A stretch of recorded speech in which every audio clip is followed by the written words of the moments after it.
예수님 부활하셨습니다. 우리 옆 사람과 인사하겠습니다. 예수님 부활하셨습니다.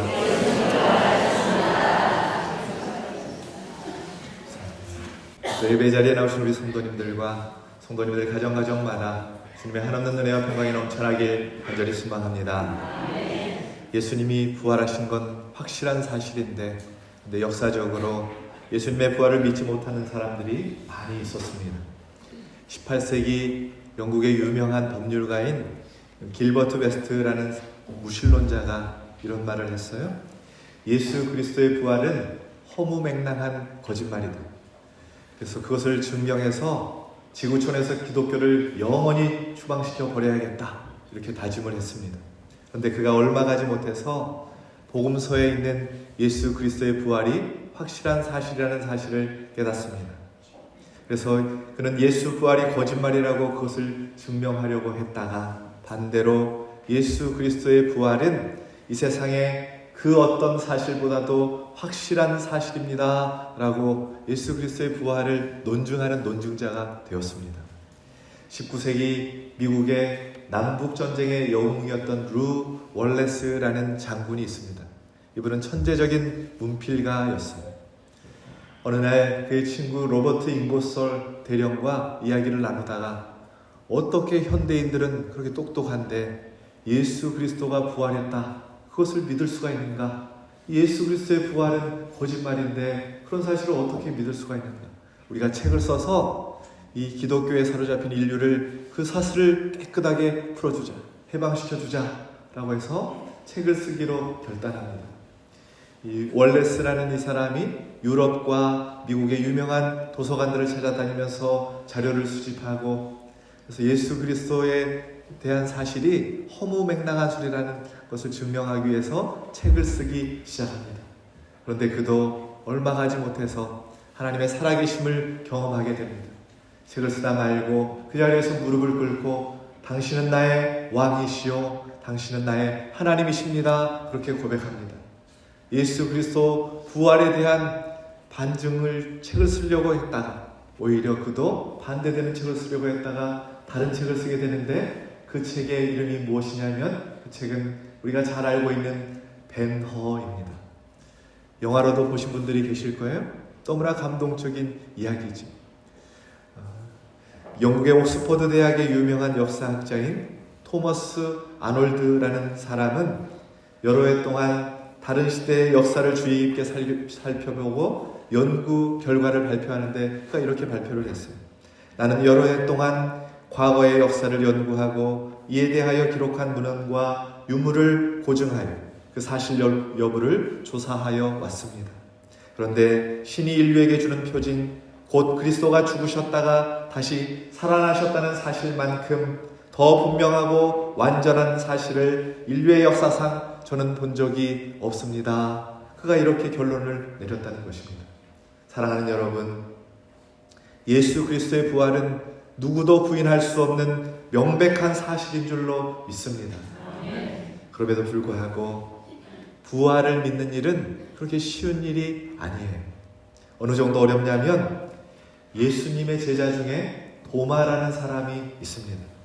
예수님과 함께 3년 동안 동고동락을 하면서 예수님께서 물이 변하여 포도주가 되게 하시고, 물 위를 걸어오시고, 물고기 2마리, 보리떡 5개로 5,000명을 먹이시는 놀라운 역사를 체험합니다. 죽은 자도 일으키시는 그 기적 같은 일들을 옆에서 두 눈으로 다 직접 봅니다. 그런데 십자가에 죽으신 예수님이 실제로 부활하셨다고 하니까 그것까지는 못 믿겠다고, 그것은 못 믿겠다고 하는 것입니다. 그래서 도마라고 하면 그 이름 앞에 붙여지는 수식어가 무엇이지요?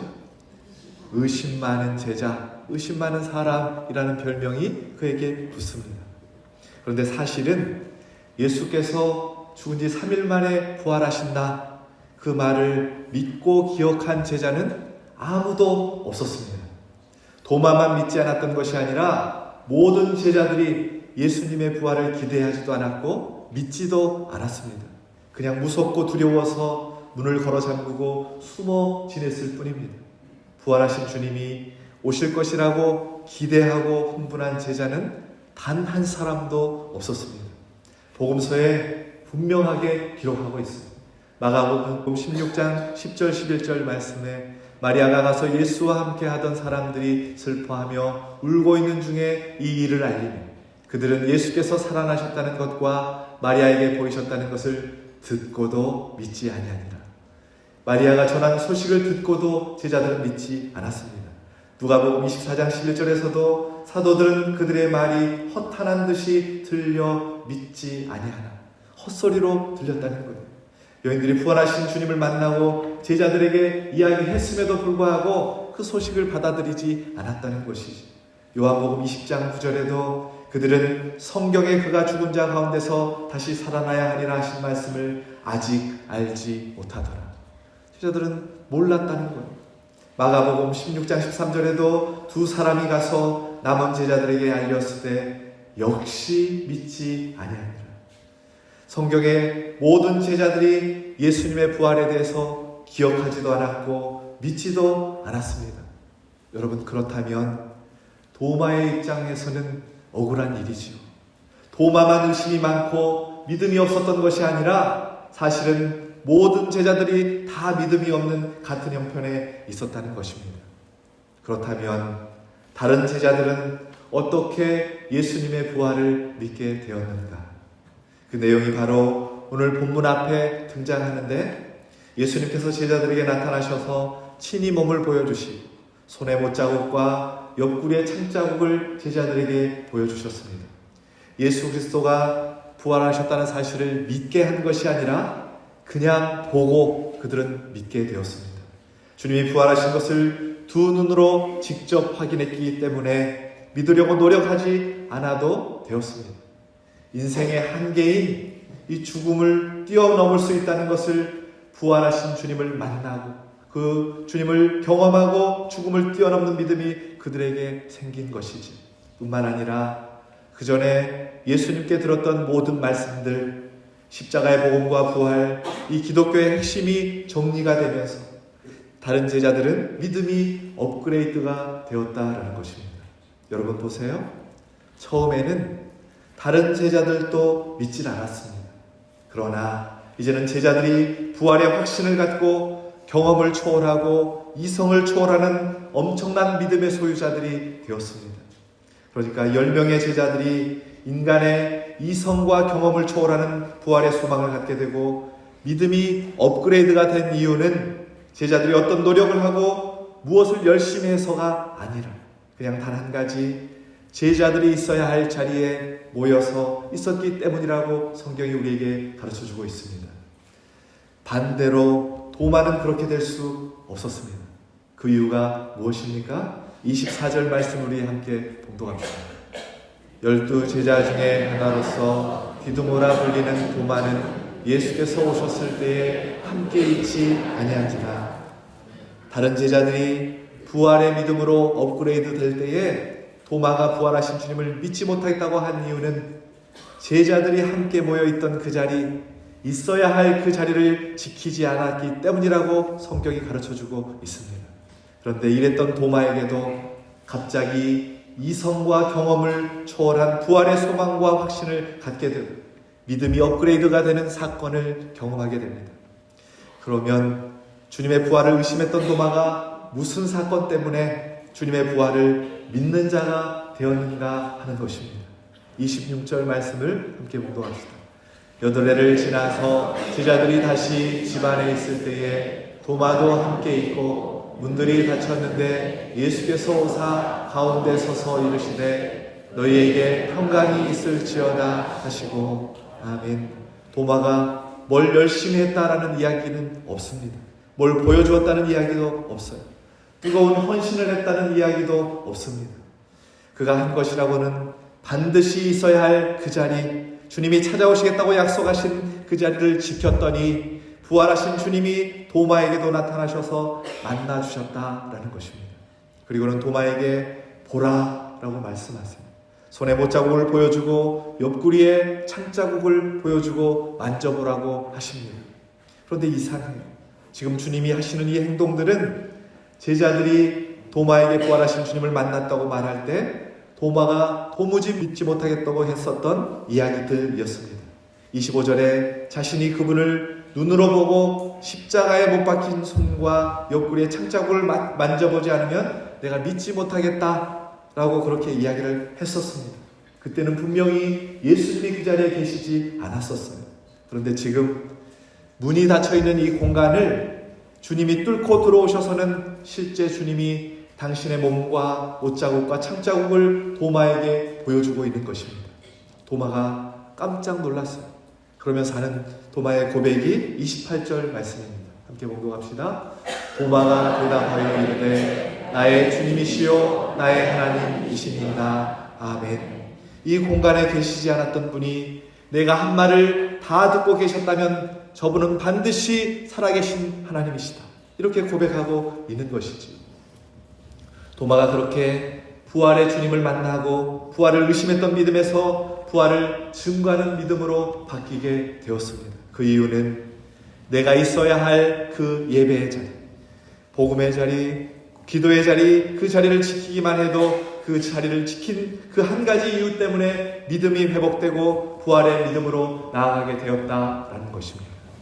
사랑하는 여러분, 하나님께서 특별히 은혜와 복을 주시고 믿음을 끊임없이 회복시키시겠다고 작정하신 자리, 거룩한 공간이 있습니다. 그것이 어디인가? 바로 주님의 몸된 성전입니다. 여러분이 앉아 기도하는 그 자리입니다. 시편 84편 4절 말씀을 우리 함께 봉독합시다. 주의 집에 사는 자들은 복이 있나니 그들이 항상 주를 찬송하리이다. 아멘. 시편 65편 4절 말씀도 함께 봉독합시다. 주께서 악하시고 가까이 오게 하사 주의 뜰에 살게 하신 사람은 복이 있나이다. 우리가 주의 집 곧 주의 성전의 아름다움으로 만족하리이다. 아멘. 우리가 오늘 주의 전에 오면서도 눈물의 골짜기일 수 있습니다.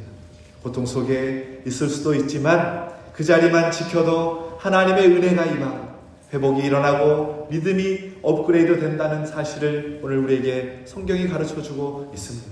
나의 기도의 자리, 예배의 자리, 헌신의 자리, 믿음의 자리, 그 자리를 지키기만 해도 하나님의 놀라운 은혜가 쏟아져서 아무것도 한 게 없지만 그 자리를 지킨 그 이유 한 가지 때문에 도마처럼 믿음이 회복되고 부활을 증거하는 믿음으로 우리의 믿음이 업그레이드 된다는 사실을 여러분 믿으실 수 있기를 소망합니다.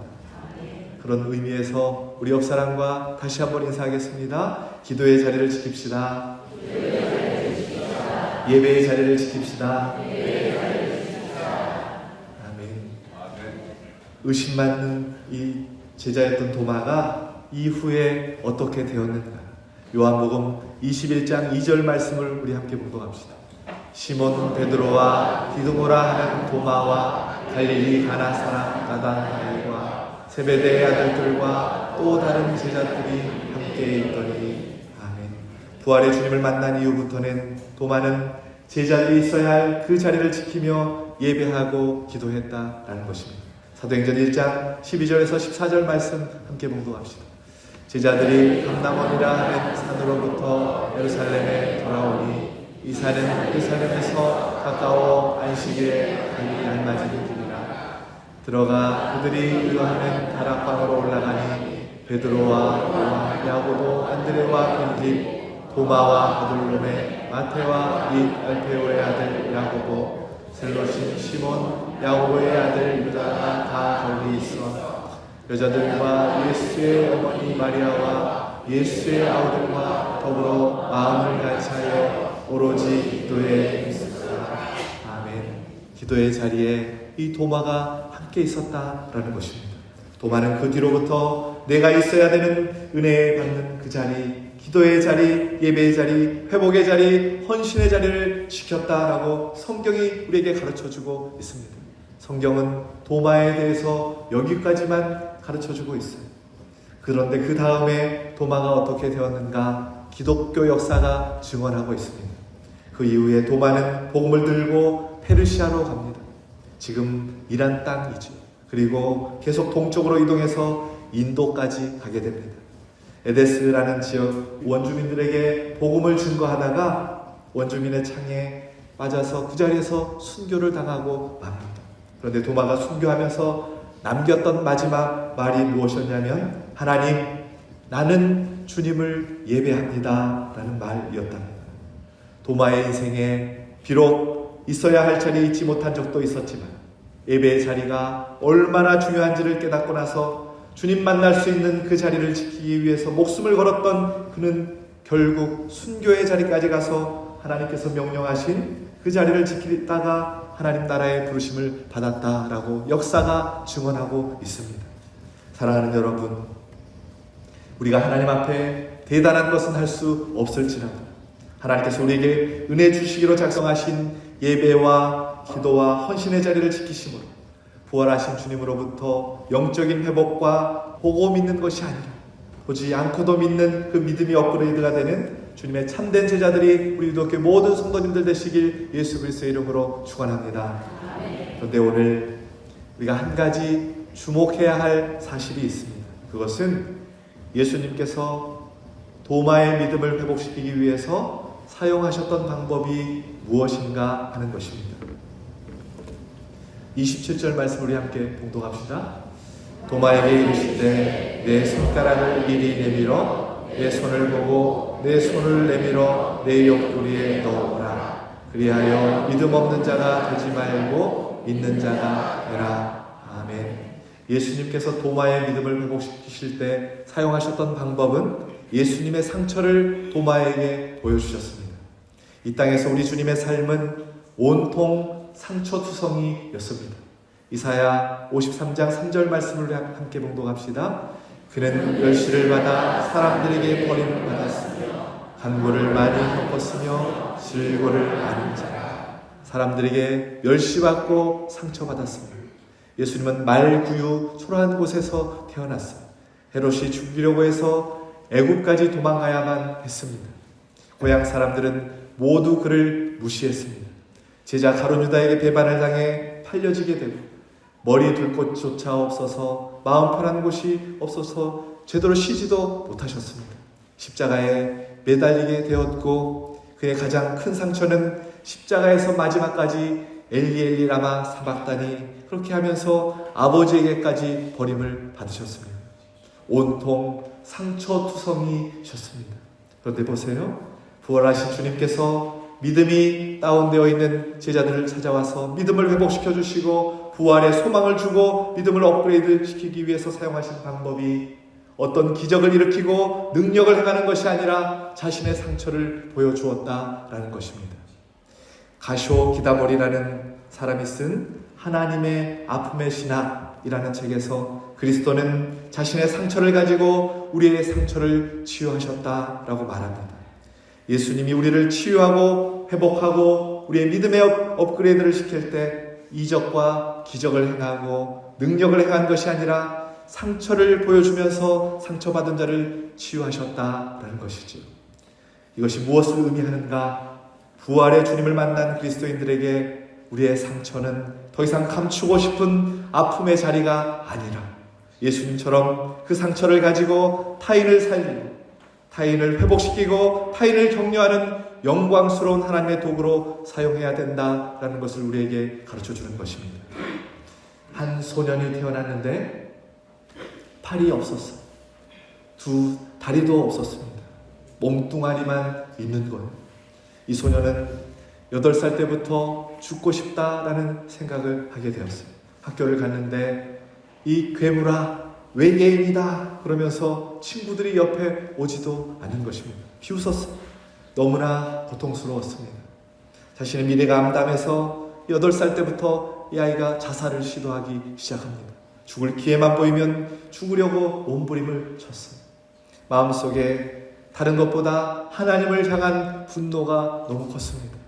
하나님, 최소한 다른 사람에게 있는 것 하나는 주셔야지. 두 손도 없고 두 다리도 없게 어떻게 저를 이렇게 태어나게 했느냐. 마음에 분노와 비통함이 쌓였습니다. 죽고 싶은 자리만 찾아다녔어요. 그가 바로 닉 부이치치라는 사람입니다. 8살 이후부터 그가 자살을 시도하는 사람이었지만 팔다리가 없는 것보다 그를 더 힘들게 했던 것은 바로 내면의 외로움과 두려움이었습니다. 10살 때 욕조에 물을 가득 채워서 머리를 쳐박고 죽기로 결정하던 날, 욕조에 머리를 쳐박고 이렇게 죽으려고 하는데 생각나는 사람들이 있었답니다. 부모님과 가족들이 생각이 났다. 학교에서 아이들에게 조롱당하고 따돌림당하고 집에 돌아와 엄마 품에 있을 때 엄마가 자신에게 해주신 말씀이, 닉, 너를 하나님께서 만드신 데에는 특별한 계획이 있다. 지금은 모르지만 그러나 언젠가는 알게 될 거야. 그렇게 격려를 해주었고 가족들 또한 다 그렇게 격려를 해주었답니다. 닉은 15살이 되었을 때 부활하신 주님을 만나게 됩니다. 절망 속에 있던 그를 주님이 찾아와 만나주십니다. 평생 그의 마음 가운데 풀 수 없었던 한 가지 질문이 있었는데 성경을 읽다가 발견하게 됩니다. 요한복음 9장에 날 때부터 소경된 이 사람이 누구의 죄 때문에 이렇게 소경으로 태어났는가, 그 말씀을 읽게 됐어요. 하나님, 내가 이렇게 태어난 것이 부모의 죄 때문입니까? 나의 죄 때문입니까? 풀리지 않았던 이 질문을 자신도 가지고 있었는데 주님께서 하시는 말씀이 부모의 죄 때문도 이 사람의 죄 때문도 아니다. 그 사람을 통해서 하나님이 하시는 일을 나타내고자 합니다. 그 음성을 주님으로부터 듣게 됩니다. 부활의 주님을 만난 닉 부이치치는 인생이 완전히 달라지기 시작했습니다. 그는 더 이상 상처를 붙들고 살지 않았습니다. 하나님이 주셨던 상처는 그에게 이제 큰 힘이 되었습니다. 19살 때부터 연설을 하기 시작하는데, 강연을 하기 시작하는데 학생, 교사, 청년, 사업가, 직장인, 교회 성도들까지 전 세계 30여 개국을 돌아다니면서 소망을 잃어버린 사람들, 그 상처를 붙잡고 쓰러져버린 수많은 사람들에게 희망의 메시지를 전하는 희망의 전도자가 되었습니다. 그가 책 한 권을 썼는데 그 책 제목이 허그입니다. 허그, 이렇게 안아주는 것, 허그예요. 이 단어는 역설적인 단어입니다. 왜냐하면 팔이 없는 그가 어떻게 허그를 할 수 있겠습니까? 그래서 뭐라고 이야기하냐면, 여러분, 저를 만나면 허그를 한번 해도 될까요? 이렇게 물어주십시오 라고 말한다는 거예요.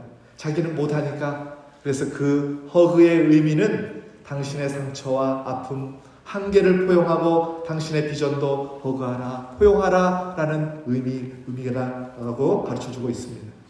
팔다리가 없습니다.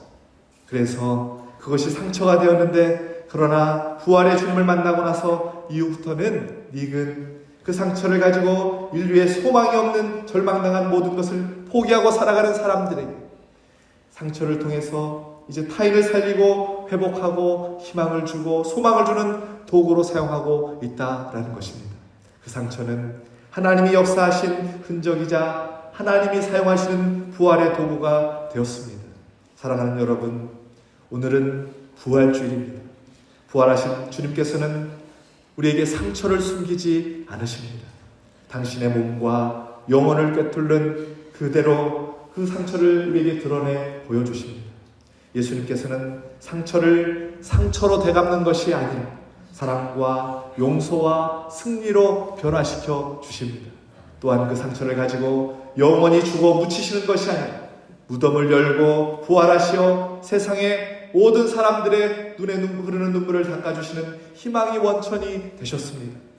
여러분, 이 사실을 믿으십니까? 아멘. 우리에게도 상처가 있습니다. 우리의 삶이 상처투성이인 것만 같습니다. 신방을 이렇게 하다 보니까 상처가 없는 가정이 없어요. 그러나 우리가 사는 인생 동안 이 상처를 미움과 증오와 분노와 좌절과 낙심으로 마귀에게 내어주지 말고 주님이 자신의 상처로 도마를 살리고 부활의 소망을 주셨던 것처럼 이 상처를 딛고 일어나셔서 상처 입은 치유자가 되어 다른 사람을 살리고 소망을 주며 예수 부활의 영적인 도구로 쓰임받는 우리 유독교회 모든 성도님들 되시길 예수 그리스도의 이름으로 축원합니다.